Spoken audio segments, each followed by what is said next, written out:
Hey everyone, welcome back to the channel. Let's go and take a look at how I got on with my reading in July.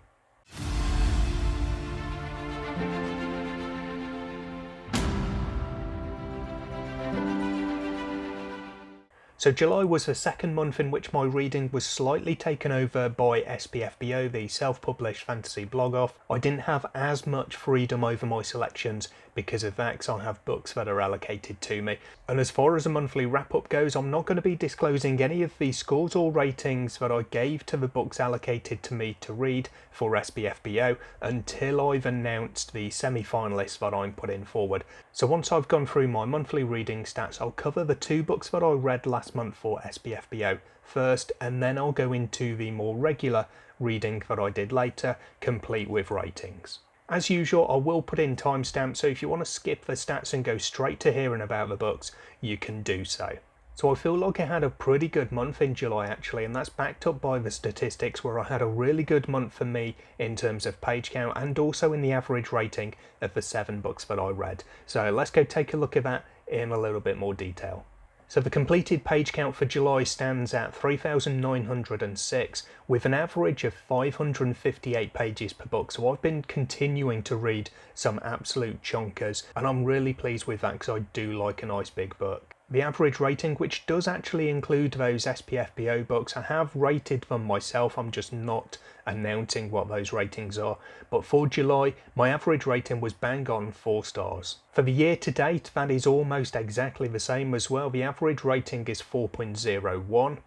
Average page count that I've covered over the course of the year so far is 522, so just a little bit lower than what I did in July. And the total page count has now breached 20,000, it's sitting at 20,063. In terms of the series, I've now started 15 different series this year, finished 3, I haven't DNF'd any series as yet, and I'm up to date in 13 of my ongoing series, of which the total is currently 25. And then lastly, the number of days since my last 5-star read is currently sitting at 5. I'm continuing to have a good year. I think I might have actually had a 5-star read in every month of the year, and part of the reason I put this stat in originally was because last year when I really started to look at this, I went for a long time without giving a book 5 stars, so I'm really pleased to see that I'm having a better year of it in that sense in 2022. Okay, so on to the books, and as I say, I'm going to cover off those 2 SPFBO reads that I did. First of all, the first of those 2 titles that I read in July was D'April's Fools by Michael D'Angelo. This isn't listed as being part of a series, it's part of a kind of a wider world, the Talest universe, but the book itself isn't listed anywhere I can find as being book 1 in a particular series. It definitely does read like that though. There is a bit of a cliffhanger ending which definitely opens it up to continuation in book 2 of what would be a series. This is a book which I think the synopsis and maybe even the title kind of undersells it a little bit. I didn't get quite what I was expecting out of it based on those things. I think the title you can kind of throw away initially because that's more a play on words than anything actually related to the book. I can understand why it was done, but if the main character had a different name, then the joke wouldn't work, and I can't help feeling that the only reason he was given that name was so that you could have this joke in the title, which just really didn't do anything basically. This main character though, Frederick D'April, is someone who likes magic users. He's married to one, and there are a group of people, a mercenary group, who are pretty much the ones in charge of this kingdom. I am pretty sure it's actually referred to as a kingdom, but there's no actual mention of any kind of royalty, any nobility. The only real thing you get as far as any form of authority is this mercenary group called the Ebon Hammer. When I initially read the synopsis, I actually thought that this mercenary group, the Ebon Hammer, were in power, but that's not the case. They just seem to have a lot of power, which is a very different thing.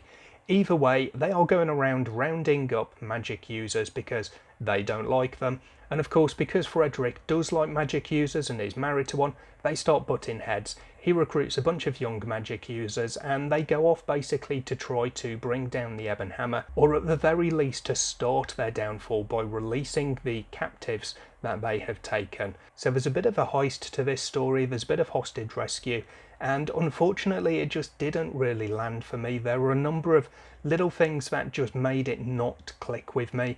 Some of them in the writing style, some of them in the storytelling. Overall, I'm glad I read this one because I thought it was something that definitely could resonate with me, and it's just unfortunate that that didn't turn out to be the case. The second SPFBO book that I read in July, however, definitely was the case. This is Fire of the Forebears by LA Book, and I really had a good time with this one. There's some really good elements that I thoroughly enjoyed, and a lot of people that I've been speaking to are really interested because of some of the things that I've been saying about it, and I'm really pleased about that because I think this book deserves to be read by more people.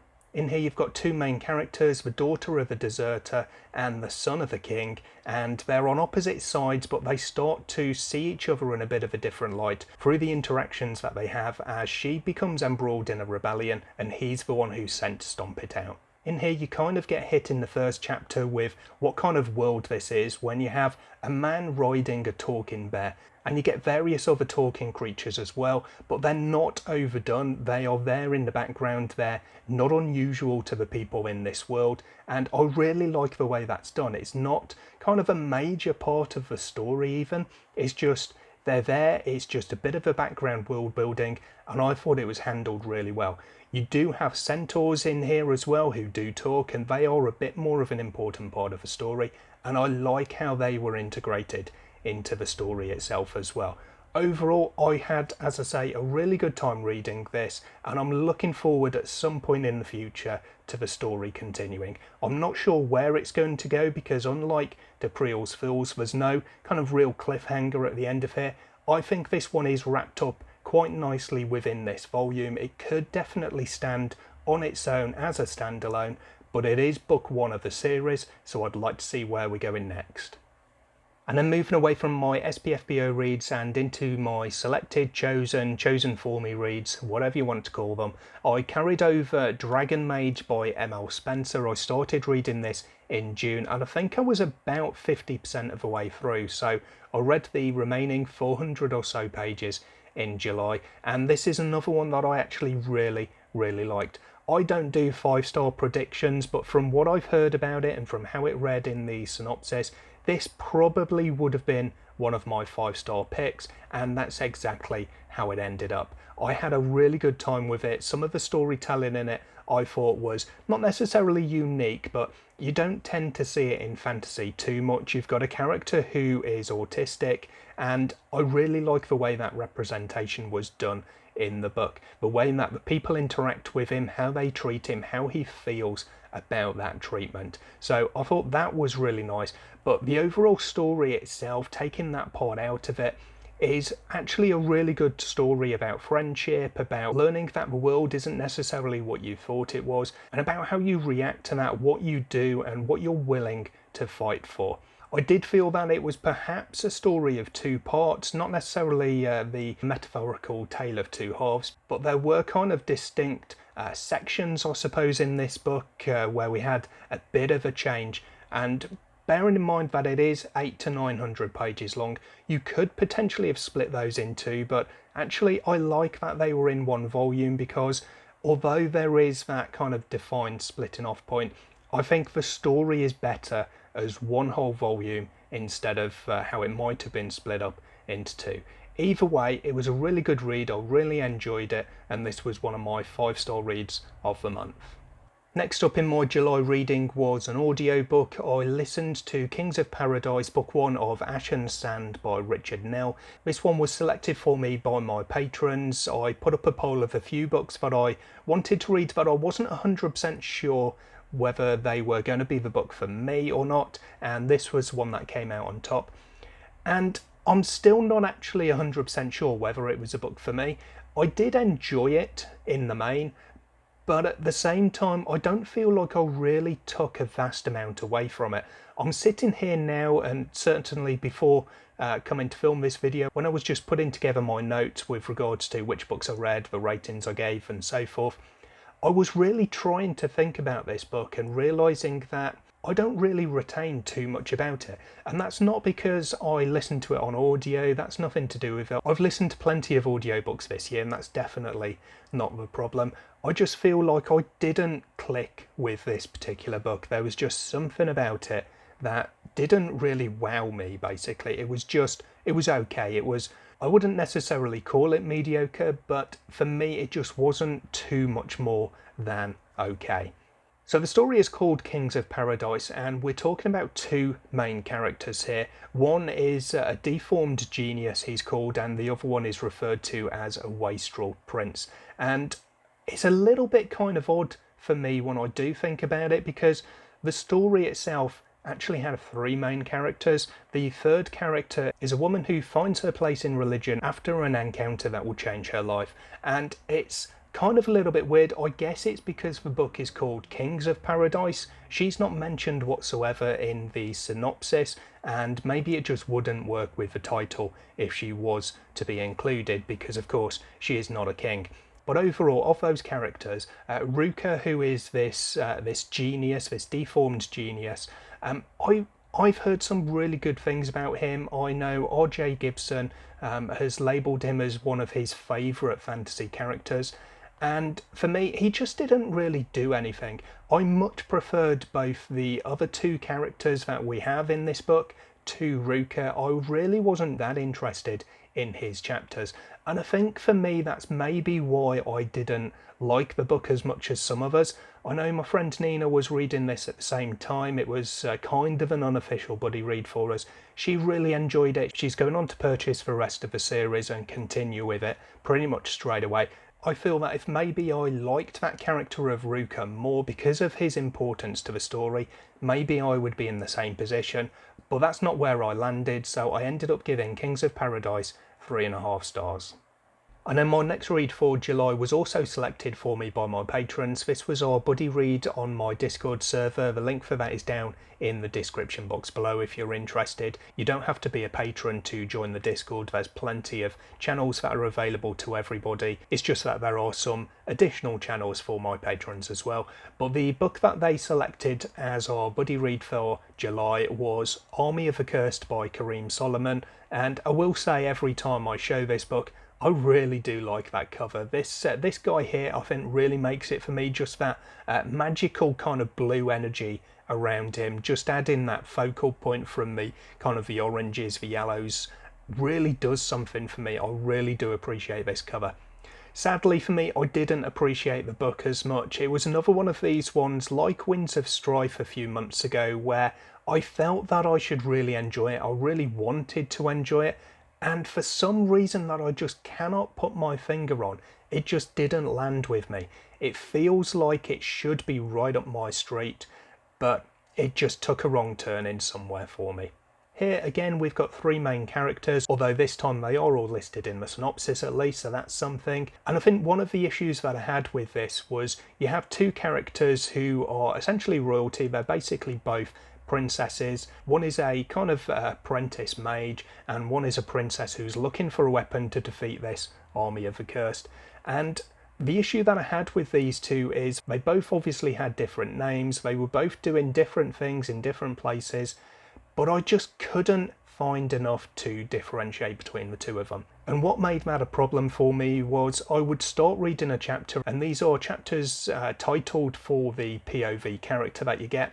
And whenever one of these came up, Layla or Nardine, I was finding myself really trying to remember which one's she again. Is she the one who's doing this in this place, or and so forth? And it was really difficult for me to kind of get a good flow as I was going through the book, because I just struggled separating those two characters a little bit too much. The third character, Helgrim, was not a problem in that respect. I didn't appreciate his storyline quite as much as I might have though. I just felt that it was a little bit too convenient in a couple of places.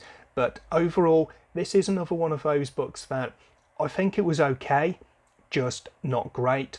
On another day, maybe it would have landed a little bit better for me, but this time around it just missed the mark and I gave it 3 stars.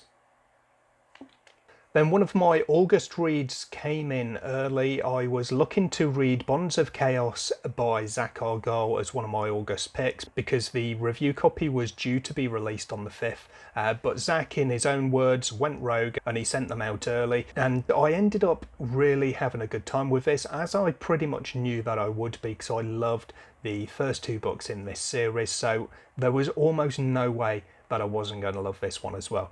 As it happens, I was up early one morning. I had a digital review copy in my inbox, so I loaded it to my Kindle. I had nothing on for the day. My wife and daughter were away, so I basically sat and read the entire day. And I pretty much just took a break for lunch, and I read the entire thing, about 350 or so pages in one day. So that's got to be testament really to how much I enjoyed it, because if I wasn't really engrossed, I would have put this down and I would have taken a few days over it. As it happens though, and exactly as I was expecting, it was a really good ending to the series. I loved the continuing themes of family through here. There was some real sad moments in here as well, as you maybe expect from the final volume in a fantasy story with such high stakes.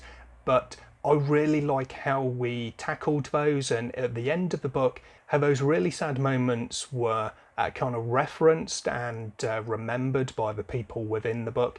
It's really difficult to kind of give a real rating on this or a real review on this without spoiling it for anyone who hasn't got this far or who hasn't actually read the book. That is the issue, I guess, with reviews, but especially for final books in the series.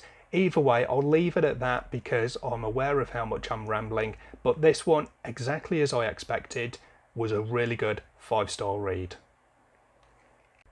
And then the last book that I finished in July was actually one of the earlier books that I started. This one took me a good 3 weeks to get through, and that is The Last Blade Priest by W.P. Wells. And the reason it took me so long to get through is because, unusually for me, I read this purely in paperback format. Normally I do cross over at least, and I'll read at least part of the book on the Kindle in the digital format, purely because I do a lot of my reading in bed, and it's difficult for me to do so when I've not got a digital copy, because I'm aware of my wife and I don't want to disturb her by having a light on. So this one took a little bit longer. I was able to finish it eventually because, as I say, my wife is away, so I didn't have that consideration as well. Either way, this one was a really enjoyable book. I did like the world building in here. We've got kind of avian, almost gods, I suppose. They are revered. They are the lords of the mountain, which is kind of a religion in this particular world. And I like how that was tackled in here. It's not kind of as unusual as it sounds. The giant birds who do make an appearance at various points throughout the story, and yet they're not like the giant birds that I've seen in many other fantasy stories. There's also some different magic in here which I quite liked. I loved how that was kind of really played up and built up at the end, and you've got a character who you can see even in the course of a storyline which isn't over a vast amount of time. You can see the power of this character really building, and I quite appreciated that. But the main thing that gets me in this book is you've got elves, and I know my friend Leslie from The Nerdy Narrative, she says the one thing that really sold her on here is a line in the synopsis that says, "Beware the elves." And I think they were kind of a little bit undersold in this book. They didn't play as big a part as I thought they would, but actually the kind of repercussions of meeting with the elves definitely does play it through in the rest of the book. And also the elves themselves are very unusual. They're not typical elves, and I really like the way that that was handled, and it gave us something, again, a little bit different in this particular book. Overall, it was a very good read. It wasn't my favourite book of the month, but it was definitely one of the better ones, and this one I gave 4 stars. So that was my July reading. Let me know in the comments down below how yours went. What was the favourite book that you got to? And if you've read any of the books that I covered this month, let me know what you thought of them. In the description box down below, as usual, you'll find all of my social media and support the channel links, including my book club Discord and my Patreon. Do come and join the fun if you're interested. We'd love to have you along. I feel like I've really rambled a bit in this video. It seems very disjointed in my head, so if that's how it turned out for you as well, I do apologise. I'm not quite sure what that's all about, but Hopefully normal service will resume in the next video, and I hope to see you then. In the meantime, take care of yourselves, read some good books. Bye for now.